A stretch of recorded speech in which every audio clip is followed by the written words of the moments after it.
रतन नगर हूँ। रत्नों की नगरी के नाम से चूरू जिले के पेरिस के नाम से जाना जाता हूँ। मेरी स्थापना बिसाऊ के सेठ श्री नंदराम जी केडिया ने 30 जून 1861 को की थी। हिंदी तिथि के अनुसार जैस कृष्ण अष्टमी विक्रम संवत 1917। रतननगर की स्थापना के समय 79,000 बीघा ज़मीन बीकानेर के महाराजा सरदार सिंह ने बिसाऊ के सेठ नंदराम जी केडिया को एक पट्टे के द्वारा दी थी और एक बहुत ही सुंदर नक्शा बनाया गया।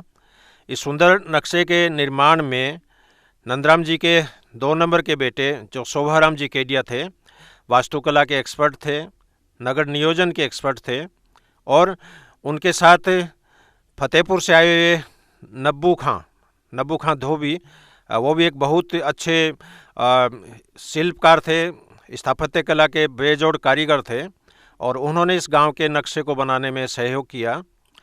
पूरा गांव पेरिस पर आधारित है, ग्रिड सिस्टम पर आधारित है। जयपुर की जो 4 दीवारी के अंदर जो परकोटे के अंदर जयपुर बसा हुआ है उस पर आधारित है। गांव के निर्माण के समय गांव के मध्य में एक पीपल का पेड़ लगाया गया और इस पीपल के पेड़ के चारों तरफ 4 बड़े बाज़ार, जिसमें अगुना बाज़ार, आथुना बाज़ार, उत्तरादा बाज़ार, दिखनादा बाज़ार, इसके अलावा 2 आडे बाज़ारों का भी निर्माण किया गया। नगर के चारों ओर एक सफ़ील का निर्माण किया गया जिसको परकोटा भी कह सकते हैं। ये परकोटा करीब 3 हाथ चौड़ा था और 15 हाथ ऊंचा था। परकोटे के चारों कॉर्नर पर 4 बुर्जें बनाई गई। हर बुर्ज का नाम लोक देवताओं के नाम पर आधारित था। सबसे बड़ी जो बुर्ज थी वो दक्षिणी पश्चिमी कॉर्नर पर थी। इसको भैरू बुर्ज के नाम से जाना जाता है। इसके अलावा पूर्वी दक्षिण में जो बुर्ज थी इसको केसरिया बुर्ज के नाम से जाना जाता है। इसी प्रकार पूर्वी और दक्षिण में जो बुर्ज थी इसको सनी बुर्ज के नाम से जाना जाता है, और उत्तर और पश्चिम में जो बुर्ज थी इसको भी एक जो अपने भोमिया जो होते हैं, भोमिया जी के नाम पे इसको भोमिया दुर्ग का नाम दिया गया। और संभवतः कारण हो सकता है इसमें कोई वास्तु का यूज़ किया गया हो, ज्योतिष शास्त्र का यूज़ किया गया हो। और नंदराम जी केडिया के जो धर्मगुरु थे, इनके जो घरू ब्राह्मण थे, इनके मेंटर जो थे वो महर्षि मंगलदत्त जी महाराज थे, और मंगलदत्त जी महाराज के कहने पर ही उन्होंने इस नए नगर का नियोजन किया। और मंगलदत्त जी ने भी इस गांव का नाम रत्न नगर दिया था, लेकिन बाद में सरदार सिंह जी ने इनको आदेश दिया कि मेरे पिताजी के नाम पर इस गांव का नाम रतन नगर रखा जाए। तो बहुत ही सुंदर बसावट के हिसाब से एक अद्वितीय गांव है चूरू ज़िले का, और जिसमें 3 तरह की गलियां हैं। पैसे वाले सेठों की भी गलियां हैं, उसके बाद में मध्यम वर्गीय परिवारों की भी गलियां हैं, और गरीब तबके के जो लोग हैं उनके लिए अलग गलियां हैं। तो बड़ी गलियां जो है वो काफ़ी लंबी है, काफ़ी चौड़ी है, 30 हाथ चौड़ी है। उससे छोटी जो है 15 हाथ चौड़ी है। उससे छोटी जो गलियां हैं वो 4 हाथ चौड़ी है। और चारों दिशाओं में 4 बड़े बड़े दरवाजे होते थे, जिसमें पूर्व दिशा में बिसाऊ दरवाज़ा, पश्चिम दिशा में गणगौरी दरवाज़ा, उत्तर दिशा में चूरू दरवाज़ा, और दक्षिण दिशा में रामगढ़ दरवाज़ा, या जिसको ढांडन दरवाज़ा भी बोलते हैं। तो 4 बड़े दरवाजे होते थे। हालांकि इन दरवाज़ों का निर्माण नहीं हो पाया, क्योंकि नंदराम जी केडिया का गांव की स्थापना के 8-9 वर्ष बाद में उनका देहांत हो गया था, और यदि वो जिंदा रहते तो संभवतः इन गेटों का भी निर्माण होता है। और नंदराम जी जब रतननगर आए उसमें 72 परिवारों को अपने साथ लेके आए, जिसमें अग्रवाल समाज के भी थे, ओसवाल समाज के भी थे, और उन्होंने बहुत ही भव्य हवेलियाँ बनाई। इन सभी का परिचय मैं आपसे रूबरू करवा रहा हूँ। ये जो हवेली आप देख रहे हो ये सिंघानिया परिवार की हवेली है। सिंघानिया परिवार की 2 हवेलियाँ हैं। इन सेठों का गुलराज जी सिंघानिया थे, ये अफीम के बिजनेस भी थे, बहुत बड़े बिजनेस भी थे, और दलाली का काम भी करते थे।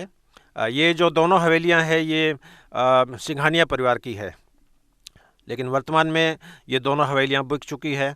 एक हवेली में आदर्श विद्या मंदिर की स्कूल चलती है, और दाहिनी तरफ आप ये जो हवेली देख रहे हो इसको बाबूलाल जी सोनी ने इसको परचेज कर लिया है। इसकी रिपेयरिंग करवाई है और बहुत ही मजबूत हालत में यह हवेली अभी भी मौजूद है।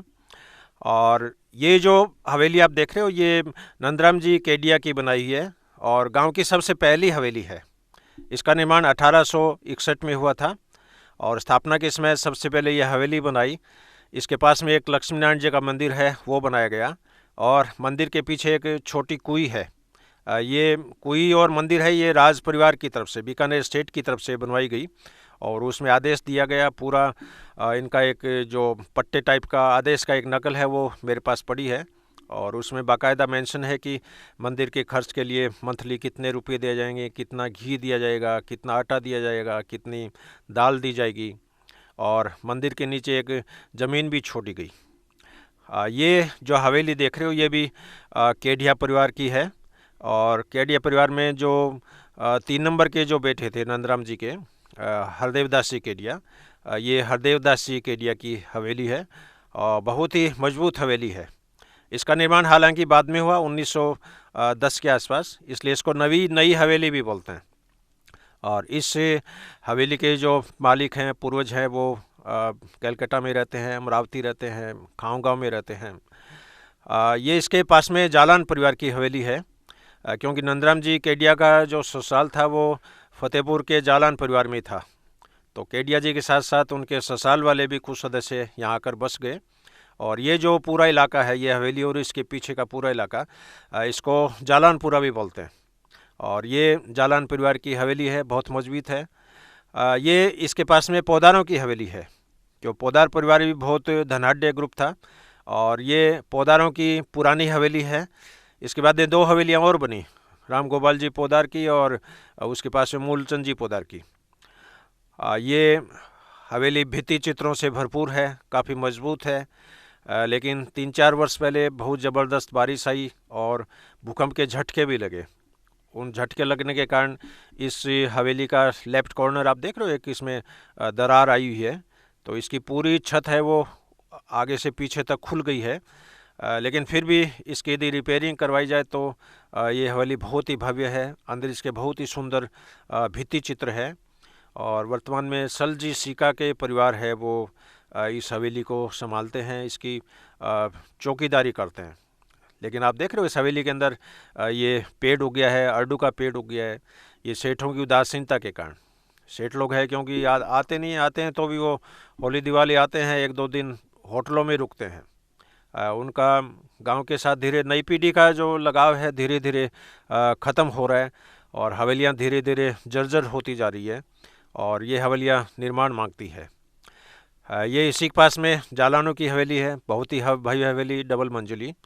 लेकिन ये हवेली भी कालांतर में बिक चुकी है और रोशन जी लीलगर, रतनगर के लीलगर परिवार के रोशन जी लीलगर, उन्होंने इस हवेली को परचेज कर लिया है। और आप देख रहे हो इसमें कितनी खिड़कियां हैं, कितने झरोके हैं, कितनी सुंदर चांदनी है। ये हवेली बिलासराय जी केडिया की है और बिलासराय जी केडिया मुंबई में जब रहते थे तो फिल्म का ज़बरदस्त बिजनेस था इनका और वहाँ की वाडिया फैमिली, वाडिया परिवार है, उनके साथ इनका संपर्क था। मुंबई के गवर्नर से भी, ब्रिटिश गवर्नर थे, उनके भी ये बहुत घनिष्ठ मित्र थे और अफीम के बिज़नेस में इन्होंने काफ़ी पैसा कमाया और वहाँ पर 100 कमरों की एक कॉरोनेशन बिल्डिंग भी उस समय खरीदी थी। वो बिल्डिंग इस समय कम से कम 100 करोड़ रुपए की है और इस बिज़नेस में जो कमाई हुई उससे इन्होंने बहुत ही चैरिटी वर्क किए। लगभग 35 कुएँ इन्होंने बनाए, 5 बड़े बड़े जोहड़े बनाए, बावड़ियाँ बनाई, मंदिर बनाई, सराय बनाई, धर्मशालाएँ बनाई। एक इनके इसी हवेली के अंदर लक्ष्मीनाथ पुस्तकालय भी चलता था, बर्तन भंडार भी चलता था।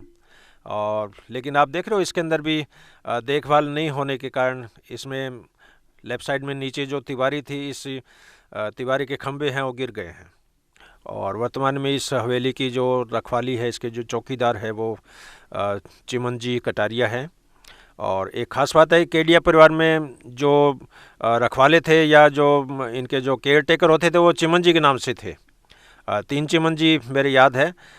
पाकिस्तान में भी इनकी जागीरदारों की देखभाल चिमन जी अग्रवाल है वो करते थे। उससे पहले भी पुरानी जो आबादी है उसके चिमन जी जो नाई थे वो इनकी हवेलियों को संभालते थे। इस हवेली के सामने इनका एक नोरा है और संभवतः इसमें इनकी गार्डन बनाने की प्लानिंग थी, कोई छतरी बनाने की प्लानिंग थी, क्योंकि इसमें आप देख रहे हो पिलर का फाउंडेशन है वो लगा हुआ है। करीब 10 या 12 पिलर है इसमें, तो 12 खंबा छतरी बनाने की थी इसमें। और संभवतः इनके अपने पूर्वजों की छतरी बनाने का इनका प्लान था, लेकिन बाद में ये छतरी बन नहीं पाई। लेकिन बिलासराय जी ने 2 बहुत ही भव्य छतरियाँ अपने पूर्वजों की बनाई है। ये जो हवेली है ये पोदार परिवारों की है। पहले जो आपने हवेली देखी वो पोदारों की सबसे पहली हवेली थी, और ये पोदारों की नई हवेलियाँ है। ये बालाबख्श जी पोदार की हवेली है, बहुत ही भव्य, बहुत ही मजबूत। इसकी जो दीवार है 2 फीट चौड़ी है, और बहुत ही इसमें सुंदर भित्ति चित्र हैं, और वास्तु के हिसाब से बहुत ही सुंदर और मजबूत हवेली है। लेकिन 4-5 साल पहले बहुत ज़बरदस्त बारिश आई, एक दिन में 150 mm बारिश आई। उस दौरान इस हवेली के अंदर पानी भर गया था, बैठक में पानी भर गया था, तो बैठक के ढोले हैं वो फट गए हैं, और ऊपर की जो छत है ये भी फट गई थी। हालांकि नौरंगजी कटारिया ने इसकी रिपेयरिंग करी है बाद में, लेकिन फिर भी हवेली है, रिस्की है, क्योंकि बरसात का पानी अब इसमें क्या घुस जाता है कई बार, तेज़ बारिश होती है तो आप इसमें देख लो, इसके मेन गेट के आगे सिलपट्टी लगा दी है ताकि बाहर का पानी हवेली के अंदर प्रवेश नहीं करे। और वर्तमान में केयर टेकर के हवाले हवेली है, क्योंकि राम गोपाल जी का खुद का इंतकाल अभी कोरोना के कारण हो गया था, और अब इनके जो वासिंदे हैं, बेटे पोते हैं, वो आते रहते हैं, इस हवेली को संभालते रहते हैं। इसके पास में जो हवेली है ये भी पोदार परिवार की है, मूलचंद जी पोदार, और रतनगर की सबसे सुंदर, सबसे मजबूत। और इस हवेली में लगभग 1500 भित्ति चित्र है। और रतनगर में महाराजा सादुल सिंह जी जब आए तो मूलचंद जी पोदार को सोने का कड़ा बख्शा, कैफियत का पावर दिया, और भी कई पावर दिए।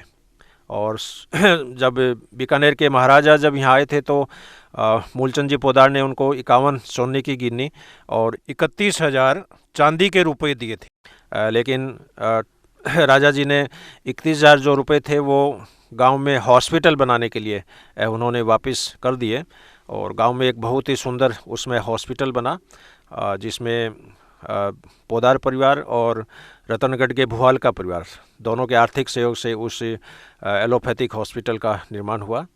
और अब वो चूँकि 50 साल से ज़्यादा पुराना हॉस्पिटल हो गया, तो वर्तमान में करीब 2.5 करोड़ रुपए की लागत से उस हॉस्पिटल का जीर्णोद्धार हुआ है, और नए सिरे से बहुत ही भव्य एयर कंडीशन, जिसमें लिफ्ट लगी हुई है, बड़े बड़े आरओ प्लांट हैं, और हर डॉक्टर के बैठने के लिए उसमें चैम्बर है, 4 उसमें वार्ड हैं। और इस नए हॉस्पिटल का जो निर्माण है वो सरकार के सहयोग से, और कुछ पैसा है वो राजेंद्र जी हिरावत ने उसमें लगाया है। ये इसी के पास में उदयराम लक्ष्मी नारायण जी चांदकोटिया की हवेली है, क्योंकि चांदकोटिया परिवार ये भी बहुत ही पैसे वाले धनाढ्य सेठ थे, और ये हवेली बहुत ही मजबूत है, बहुत ही सुंदर है। इसके ऊपर बड़े बड़े चौबारे थे, जिसमें पहले पुस्तकालय चलता था चांदकोटिया परिवार का, लेकिन ऊपर के कमरों में दरार आने के कारण उन चौबारों को तो गिरा दिया है, और अलग से पुस्तकालय जो है वो नवजीवन पुस्तकालय के नाम से अभी भी बाज़ार में मौजूद है। लेकिन देखभाल के अभाव में इस हवेली में आप देख रहे हो पीपल का पेड़ है उग गया है, और ऊपर जो जाल बिछा हुआ था उस जाल को तोड़कर ये पीपल का पेड़ बाहर आ गया है। लेकिन फिर भी मजबूत हवेली है। यदि सेठ लोग इस पर ध्यान दें, थोड़ा 10-15 लाख रुपए लगाए, तो ये हवेली रहने लायक है, और नए ज़माने के हिसाब से काम में आ सकती है, क्योंकि इसका फाउंडेशन है बहुत मजबूत है। और ये इसी के पास में ही ये गाडोदिया परिवार की हवेली है, राम बल्लभ जी गाडोदिया। ये हवेली भी बहुत भव्य है, और अभी सेठों ने इसमें रिनोवेशन कराया है, और एक आधुनिक तकनीकों से लैस इस हवेली को इन्होंने कन्वर्ट कर लिया है, और आगे भित्ति चित्रों का भी इन्होंने रिनोवेशन करवाया है, जिसमें पास में जो गांव है, खोटिया के पास गांव है, वहाँ के जो चितेरे हैं इन्होंने दोबारा इस पर चित्रकारी करी है। हालांकि ये चित्रकारी नेचुरल नहीं है, ये एशियन पेंट से है। और मैंने देखा 5-6 साल पहले जब ये चित्र बने थे तो बहुत ही कॉन्ट्रास्ट वाले थे, बहुत ही गहरे थे, लेकिन अब धूप के कारण ये धीरे धीरे धुंधले होते जा रहे हैं, हल्के होते जा रहे हैं। और इसमें जो पुराने जो चित्र हैं वो अभी भी मौजूद हैं, वो 100 साल पुराने चित्र हैं और अभी भी वैसे के वैसे हैं, बहुत ही नयनाभिराम चित्र है। इनमें कुछ चित्र जो है वो समय समय पर टूरिज़्म की जो मैगजीन्स निकलती है, लोकल जो न्यूज़पेपर राजस्थान पत्रिका है, उसमें भी इस हवेली के आर्टिकल हैं वो छप चुके हैं। छोटी जो लघु चित्र है, लघु फिल्में हैं, वो फिल्में भी इस हवेली के अंदर शूट की गई है। ये यहाँ पर देख रहे हो, इन सेठ परिवार की तरफ से कंबलें बांटी जा रही है।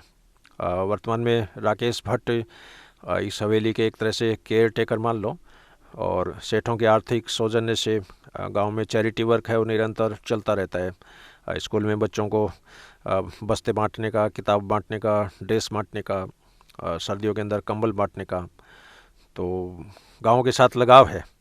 और आप देख रहे हो इस हवेली में दोनों तरफ हवे ये बड़े बड़े हाथी हैं, हाथी के ऊपर सरदार बैठे हैं, ऊपर इसमें ढोला मारू की पेंटिंग है, इसके अलावा लैला मजनू की पेंटिंग है, इसमें सोहनी महिवाल की पेंटिंग है। तो जितनी भी लोक कथाओं पर आधारित जितने भी जो फोक टेल्स हैं, उन सभी फोक टेल्स की इसके अंदर पेंटिंग आपको देखने को मिलेगी। और इसका विशाल प्रांगण बहुत विशाल है, और वास्तु के हिसाब से इस हवेली को इन्होंने मॉडिफाई किया है। और जब मैं ड्रोन कैमरे से शूटिंग करवा रहा था तो शूटिंग करने वाले जो फोटोग्राफर थे उसका इस हवेली पे बहुत मनाया, और उन्होंने अलग अलग एंगल से इस हवेली पे कम से कम 2-3 मिनट की शूटिंग केवल इसी हवेली की उन्होंने, और ऊपर ड्रोन से की, नीचे सीढ़ियों से चढ़ते समय की। और निश्चित रूप से ये एक तरह से ओएसिस है, रत्ननगर में ओएसिस मान लो। और क्योंकि इतने नए नए चित्र होते हैं तो इनको निखारते हुए भी बहुत आनंद आता है। और यही कारण था कि पुरानी जो हवेलियाँ थी उसमें रामायण के, महाभारत के भित्ति चित्र होते थे, तो सुबह उठते ही बच्चा भगवान के दर्शन करते थे, लोक कथाओं का, अपने महाकाव्यों का उनको चित्रों के माध्यम से ही नॉलेज हो जाता था। लेकिन वर्तमान जो पीढ़ी है उसमें भी विचारों में भी उनके परिवर्तन आया है, उनके सोच में भी परिवर्तन आया है। लेकिन इस गाडोदिया परिवार के जो सेठ है उनका काफ़ी लगाव है। ये इस हवेली के सामने चांदगोठिया परिवार की, ये रामनाथ जी चांदगोठिया जो कलकत्ता में रहते हैं, और अभी हाल में उनका देहांत हो गया। लेकिन उन्होंने भी इस हवेली को रिपेयरिंग करवाया है, और आधुनिक तरीके से, और बहुत ही भव्य, बहुत ही सुंदर, बहुत ही मजबूत हवेली है। इस हवेली के निर्माण में देपाल सर की जो खदानें थी उसका धांधला भाटा इसमें काम में लिया है। और इस हवेली में कई फिल्मों की शूटिंग भी हो गई है। गुलामी फिल्म का जैसे नाम याद हो, जिसमें धर्मेंद्र, रीना राय, नसीरुद्दीन शाह, स्मिता पाटिल, तो उस गुलामी फिल्म की शूटिंग 1 महीने तक रत्ननगर में चली थी, इसी चांदगोठिया हवेली में। इसके पास में चमड़िया हवेली है। इसके अलावा जो रत्ननगर का जो खेल का मैदान है, और परकोटे के बाहर के जो खेत हैं, वहाँ पर 1 महीने तक ये शूटिंग चली थी। और एक तरह से मतलब सिने सिटी के रूप में, क्योंकि मंडावा है बहुत हाईलाइट हो गया है, वहाँ पर फिल्में की शूटिंग होती रहती है। तो रत्ननगर में भी फिल्मों की शूटिंग की बहुत गुंजाइश है, क्योंकि यहाँ पर छोटी मोटी मिला के लगभग 35 भव्य हवेलियाँ हैं, गांव की बहुत ही सुंदर बसावट है। और ड्रोन कैमरे से देखते हैं तो मतलब ऐसा लगता है जैसे मैं पेरिस में घूम रहे हूँ। और वर्तमान में मिश्रा परिवार के सदस्य इसकी देखभाल कर रहे हैं। ये इसी के पास में चमड़िया परिवार की, वासुदेव जी चमड़िया परिवार की हवेली है, और गांव की सबसे बड़ी हवेली है। गांव में 2 बड़ी हवेलियां हैं, एक तो चमड़िया परिवार की, एक मानमल चंपालाल हीरावत परिवार की। और इन दोनों ही हवेलियों में जो बैठक है बहुत बड़ी है। और इस बैठक की खास बात यह है कि इसमें ढोला, कंटिन्यूस ढोला है, ढोले में कोई सपोर्ट नहीं है, बीच में सहतिर जरूर है, लेकिन इनकी जो बैठक है इसमें 30 फीट का ढोला है, ये मान के चलो। अब 30 फीट का ढोला बिना आरसीसी के कैसे ढाला होगा कारीगरों ने, है तो एक बहुत ही मिसाल है इसकी स्थापत्य कला की। और इसमें आमेर शैली के चित्र हैं, इसमें किशनगढ़ शैली के भव्य चित्र हैं।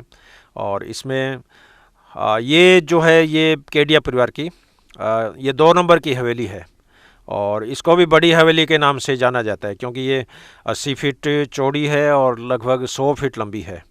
और इसमें 4 बड़ी बड़ी तिवारियाँ हैं, तिवारी की साइज़ भी 20 बाई 20 फीट की, और इसके अंदर 4 साल हैं, 4 चौगरे हैं। साल और चौगरों का आकार है वो भी 20 बाई 20 फीट का है। और इसको रत्ननगर का हवा महल भी बोल सकते हैं, क्योंकि इसमें सैकड़ों खिड़कियाँ हैं। आप इस हवेली का साइड वाला भाग देख रहे हो, इसमें हर कमरे में खिड़कियां हैं। कमरों के ऊपर जो लटान होती है, दछुती होती है, उसके अंदर भी खिड़कियां हैं। और टोडों की सपोर्टिंग बालकोनी है। और इसमें गिद्धों की ब्रीडिंग भी होती है। और ये एक तरह से इजिप्टियन वल्चर जो है, सफ़ेद चील, सफ़ेद गिद्ध जो होता है, उनके प्रजनन काल का भी एक, ये प्रजनन का भी एक बहुत बढ़िया सेंटर है। क्योंकि हमारे गांव में जितनी भी हवेलियां हैं उनमें टोडों के बीच में जो खाली जगह है, उस खाली जगह में गिद्धों की ब्रीडिंग भी होती है और गिद्धों की जनसंख्या भी बढ़ रही है। तो ये भी एक पर्यावरण के हिसाब से भी ये हवेलियां पक्षियों के संरक्षण में योगदान कर रही है। ये इस हवेली के सामने अर्जुन दास जी केडिया, नंदराम जी के 2 नंबर बेटे थे, शोभाराम जी केडिया, ये उनकी हवेली है। और अर्जुन दास जी खुद वास्तुशास्त्र के ज्ञाता थे, ज्योतिष के ज्ञाता थे। और ये जो हवेली है ये चंपालाल जी हीरावत, जैसा मैंने अभी जिक्र किया, गांव की बहुधनाढ़ सेठों में थे। और इनके पास उस समय 7 कारें हुआ करती थी, अलग अलग मॉडल की, मॉरिस माइनर, रोल्स रॉयल। और अभी हाल ही में इस हवेली का रिनोवेशन इनके पड़पोते राजेंद्र जी हीरावत ने करीब 1 करोड़ रुपए लगा के, और इस हवेली का दृश्य आप देखोगे। ये हवेली भी बहुत चौड़ी है, 80 फीट चौड़ी है और पूरी गली है। पूरी गली मतलब 110 फीट की गली है, 110 बाई 80 फीट में इसका कंस्ट्रक्शन है। और बहुत ही सुंदर बसावट। राजेंद्र जी ने अभी पूरे गांव में इस तरह के डिवाइडर बनाए हैं, इनमें फूल पत्तियां लगाई है, सोलर लाइटें लगाई है। और ख़ास बात यह है कि इनमें पौधों की जो सिंचाई है वो भी मिनरल वाटर से की जाती है, खारे पानी से नहीं। तो पूरे गांव में जो फुलवारी लगाई गई है, दूब लगाई गई है, सौंदर्यीकरण किया गया है, ये राजेंद्र जी हीरावत के आर्थिक सहयोग से हुआ है। और उन्होंने नगर के सौंदर्यीकरण में अब तक कम से कम 10 करोड़ रुपए खर्च कर दिए होंगे। इसी हवेली का ऊपर से आप नयनाभिराम दृश्य देख रहे हो। इसमें सामने बहुत बड़ी बैठक है।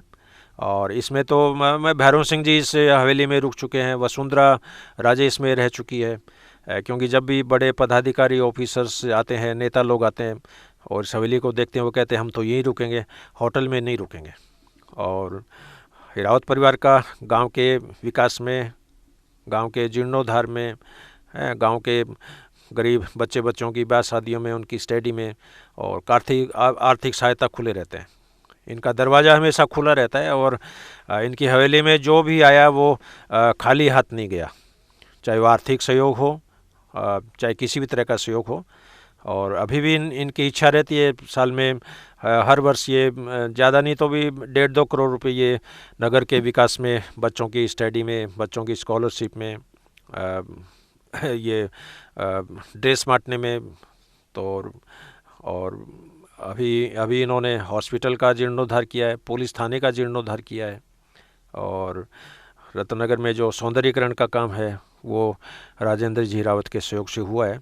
और इस वर्ष इनका फिर 2 करोड़ रुपए गांव में लगाने का है। तो गांव में जो मंदिरों को इन्होंने इस बार सेलेक्ट किया है। गांव के जो ऐतिहासिक मंदिर है उनका जीर्णोद्धार इनके आर्थिक सहयोग से किया जाएगा। ये हवेली भी हीरावत परिवार की है। और अभी फरवरी में आचार्य श्री जी का रत्ननगर आगमन है। तो उस सिलसिले के चलते हीरावत परिवारों की जितनी भी हवेलियां हैं सब में रिपेयरिंग का काम बहुत युद्ध स्तर पर चल रहा है। और इस हवेली में अभी महीने भर का काम और है, लगभग 50 लाख रुपए की लागत से इसका पूरी रिपेयरिंग की गई है। इसमें भित्ति चित्र बनेंगे और भित्ति चित्र बनने के बाद में ये भी बहुत ही भव्य हवेली है।